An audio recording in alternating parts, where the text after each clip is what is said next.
going all Guy Fieri on this shit. So it's sweet. Just the lightest aftertone. Yeah, aftertones of pineapple. No, that's not Guy Fieri. Guy Fieri would be like talking some real bro shit. Right. This fucking beer right here is the maddest beer. It'll rile you up in all the wrong places. He's such a fucking douche. I love his car, though. You're not imagining this. That's right, guys. Part 2 actually exists. You're not imagining this. This is a real thing happening. God, I've been blowing this off for the longest time. For many reasons. One, the last video was very exhausting to edit. Didn't like doing that. 2, didn't get a positive feedback on the last video. Actually, no feedback. So I just stopped making it. I gave up. It's not what the fans wanted, clearly. But during my last video, I came across a thing on Reddit about basically what I was doing my video about. So that kind of prompted me to get back into gear on this. And also, you guys voted on Instagram for this video instead of the Epstein, Bourdain conspiracy. Which I'm still going to do. I'm not going to lie. I'm still going to do it. So yeah, just a quick recap on part 1. I went into mostly about who Shane Dawson was and the type of content he produced and the crazy conspiracies he's chased. That's mainly what the focus was about in part 1. If I got a little off track during it, I'm sorry, I apologize. Anyways, we're here now in part 2. We're past the bullshit. This part of the video is about how Shane Dawson, famous conspiracy theorist, YouTuber, as well as a makeup guru. It's about how he dug too deep into research and how that's possibly the reason why he doesn't make real conspiracy videos anymore. Dun dun dun! I know, crazy. No one saw that coming unless you watched my last video. But during that part 1 of the series, I talked a little bit about how Shane did a video on Malaysian Airlines. And by a little bit, I kind of talked about it a lot. Because it's very interesting. It's a very interesting conspiracy theory. Maybe at some point I'll go deeper into it. But for now, we're here. Just vanish. Well, then somebody replied to Aaron and they said this. What if you're hearing the black box recordings? If you don't know what black box recordings are, it's basically recording everything that's happening in the cockpit of the plane so that when a plane crashes or when a plane is hijacked, we have evidence of what went down. So, what exactly is the theory circulating around Malaysian Airlines? Well, on March 8th of 2014, Flight 370 of Malaysian Airlines had disappeared on its flight path to Beijing.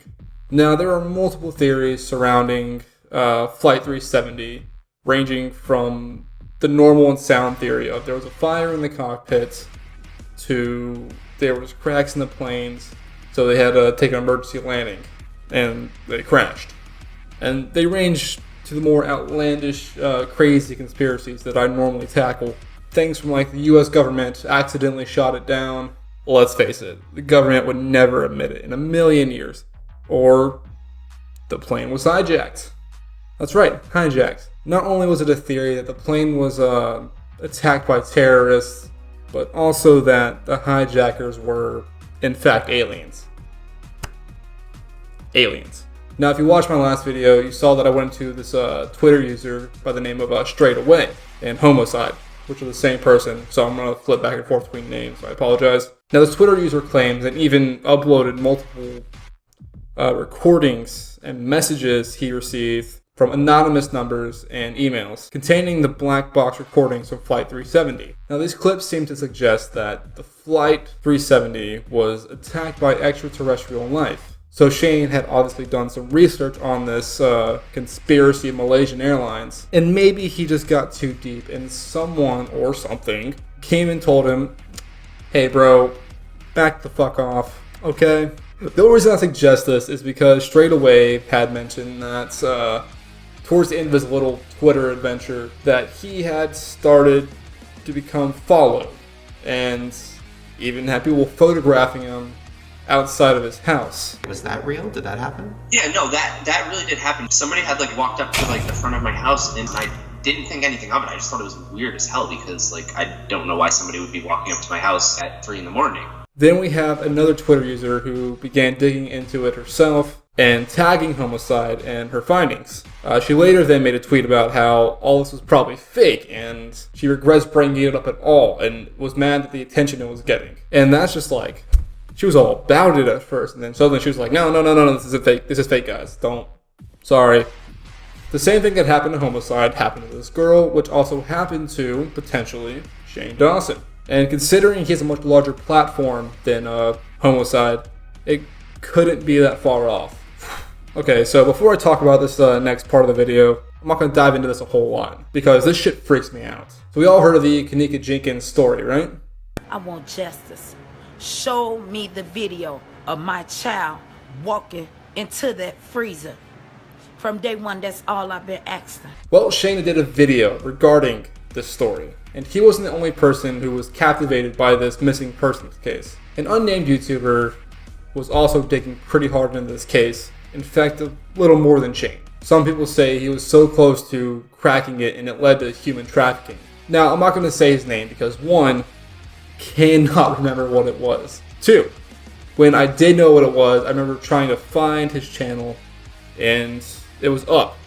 But all of his content, his videos related to Kanika Jenkins and everything else was just gone. It was deleted. So, this YouTuber was close, and allegedly he received calls telling him to back off and he will be killed if he continues. He didn't want to stop. He kept going. He was trying to find the truth. Now, I'm not that fucking brave. Your boy ain't that fucking brave. Soon after this allegedly happened, his body was found in his car with a gunshot wound in his head. It was ruled as a suicide.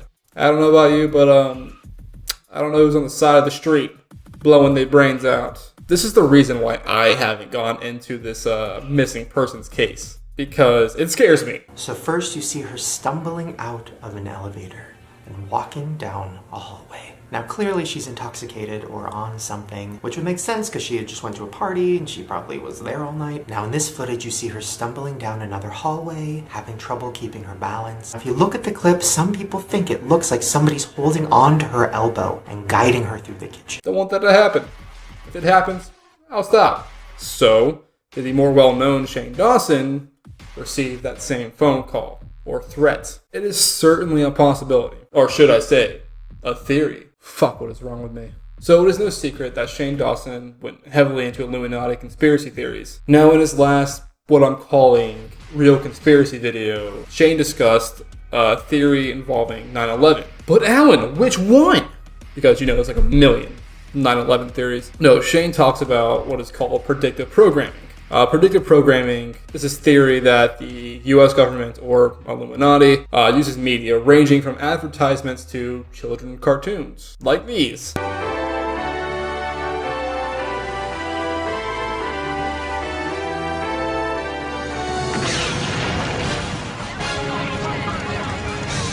Ready for another attack. Manhattan.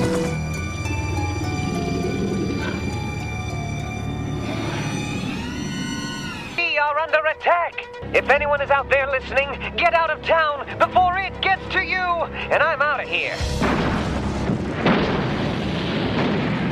To get us desensitized to a national disaster or terrorist attack, multiple examples are given through this video. He even goes into that not only is it to prepare us for attacks, but also for upcoming advancements in technology, like chip implants, self-driving cars, and facial scans. I won't lie, I use myself. I get tired of putting in that 6-digit passcode? 8-digit passcode? That's just fucking annoying. Shane then later hints at the fact that this is all part of the Illuminati. Okay, not really hinting, but you know what I mean. Because he outright says it. Shane has always tackled high-ranking alleged members of the Illuminati, like Beyonce, Taylor Swift, which he really hates, and Hillary Clinton. Not only the people, but subjects revolving around Illuminati. New World Order, MK Ultra, and cloning, that kind of shit. You know, just the casual Illuminati shit. Did all this Illuminati talk finally catch up with him? Did all of these topics finally catch up with him? That's the point of this video. That's the point of part 2, guys. All we see Shane doing now is these half-assed videos about spy cams and don't even get me started on that champion apparel bullshit. Trends happen. But seriously, guys, Shane, who is coming for you, man? I'm kidding. Well, kind of. So in part 3, and the final part of this nightmare of a series, I will go into what he's doing now, Eugene Cooney, and Jeffree Star. and the connections between all three of those, and where it all ties together in a nice little bow. Once again, I don't have a problem with Shane Dawson or Jeffree Star or Eugene Cooney. I love his content. I do. But we cannot deny the scary shit that Shane has gotten into. And maybe, just maybe, someone took notice and stopped it from making real conspiracy shit. That was pretty short. That was a short one, I feel like. It was shorter than part 1. So be on the lookout for that final part of the series. It'll all be together in a playlist. Share with your friends. Share with Shane Dawson. Let him know that your boy's getting woke and you're getting woke too. Also, recently I made a podcast with a friend of mine, which finally aired on Spotify. I'll drop a link down in the description for you guys for Spotify. We also have a YouTube channel, Are We Drunk Yet? And, the usual, stay woke. I think you know what I'm going to say next. Check out my Instagram.